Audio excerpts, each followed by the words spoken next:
The Walt Disney Company has announced a new expansion, and guess what? They are turbocharging a park that you will probably never go to. Let's talk about that on That Park Place. Hello, I am Jonas J. Campbell, an investigative reporter for That Park Place. I am here with the font of all theme park knowledge, Mr. Vash Sky. Vash, can you tell me what in the world is going on? How are we being turbocharged today? Well, I think I can tell you a little bit right here. That's so funny. Barbara Boza used the same language. It's funny. Here we go from Scott Gustin. Shanghai Disney Resort says a new attraction is in the preliminary planning stages. And, quote, initial preparation work for construction recently started in the area adjacent to Zootopia Land. The attraction will be, quote, separately themed and not be an expansion of Zootopia Land right here. So it talks about the expansions that have recently occurred at Shanghai, specifically Pixar Toy Story Land in April 2018, and also Zootopia in December 2023. But as the resort enters the Year of the Dragon, resort shareholders and management continue to show optimism about Shanghai Disneyland.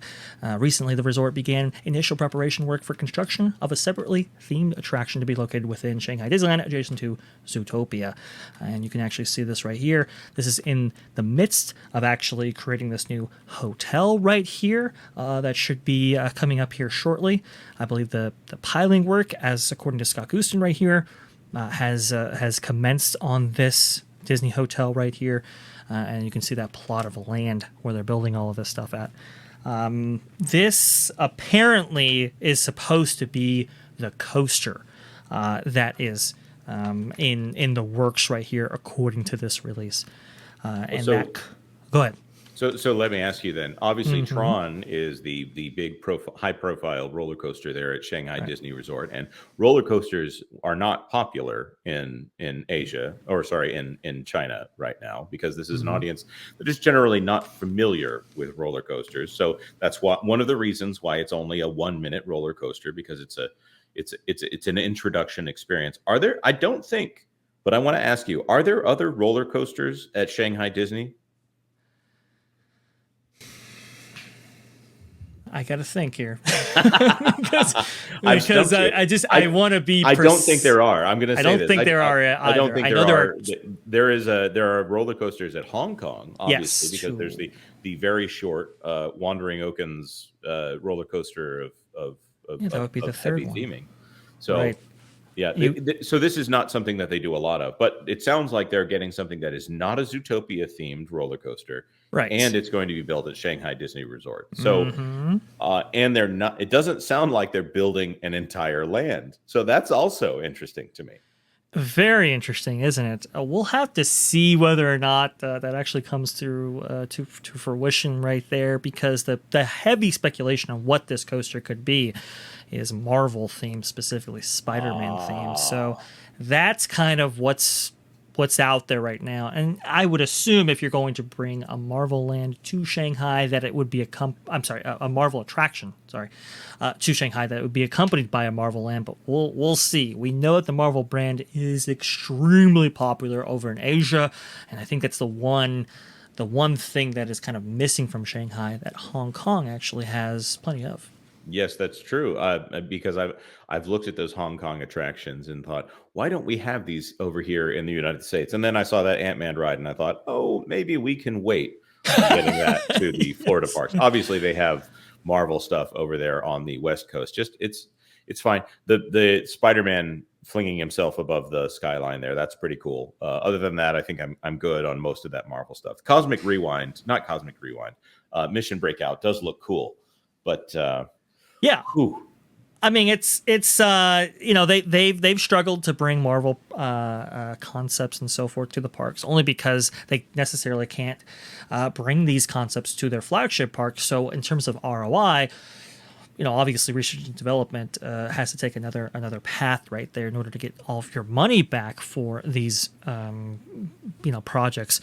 And that's why the deal in Universal is so crucial to this, because if they were to get those rights back, maybe by buying another company, Universal could, right, and get some other comic book stories into those parks. Maybe that changes the paradigm right here. Right. And this just goes to the idea. I mean, the MCU itself started in 2008. So what is it? It's only like 15 years old now. And Right. there's a pretty good case to be made that you should not build on the theming levels that Disney does. You Mhm. probably shouldn't build an attraction until that IP is at least 15 years old. You have a better idea of what that Sure. IP looks like in the consciousness of your market. Here, you can do lighter things, like things where you just send somebody out in a costume to celebrate that the attraction has come out, because that's a low grade investment, as opposed to going ahead and doing an entire land based off Frozen, when Moana is actually turns out is your more popular ride or more popular franchise here. Right. So you could definitely make the argument right there, and I think that's why, that's why we got in the kind of the Hulk exosuit, right? But the plan. Did we get the Hulk exosuit, or did they just announce the Hulk exosuit? we got it in the parks for about 2 seconds, and then we don't have them in the parks anymore. So it's an interesting idea. But the original plan, actually, going back to this kind of R&D and duplicating attractions and so forth, was to bring in the Marvel e-ticket attraction that DCA was going to get, but in Hong Kong first, so that way they can duplicate those attractions. But now with the land being stripped away from Disney across the way from Hong Kong that would have provided for that second gate, now you're looking at land that's a high premium, so that you necessarily want to spend it on this one attraction right here. It's going to be interesting to see how that develops and how California develops, but these are kind of the historical challenges with bringing these things to life. Costs a lot of money, and obviously Disney doesn't want to necessarily pay it. This is the whole thing is fascinating to me. Of course, we want to see expansion in the U.S. theme parks, because the U.S. theme parks are already established, and that is generally, if you're building a lifestyle brand, you need to make sure that if the Apple Store started to look a little long in the tooth, it would reflect poorly on Apple. And in that same way, if the Disney company has all these U.S. theme parks and they're starting to degrade, light poles falling over, jungle cruises beginning to crumble above guests' heads, while they spend a lot of money on retheming the ride for racial sensitivity issues. This is a problem in the U.S. parks. And now this bright and shining park over in Shanghai, well, we have a feeling that it's not the shareholders that are driving this expansion. We have a feeling it is the other overlord that the Walt Disney Company is not talking about so much, that might be driving all of these new attractions over here in China.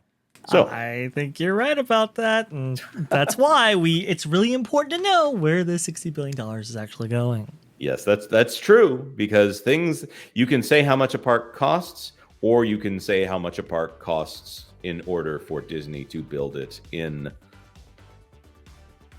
a foreign country. Let's just say that. All right. Well, like this video if you feel like it informed you better about what is going on in the Walt Disney Company. Maybe leave us a comment. Tell us your thoughts on what is going on over here and over there and everywhere. That being said, we would love it if you would consider subscribing to That Park Place for all the news that should be fun.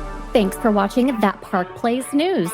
For more information, consider checking out www.thatparkplace.com. And don't forget to subscribe, share, like, and send this out on your favorite social media accounts.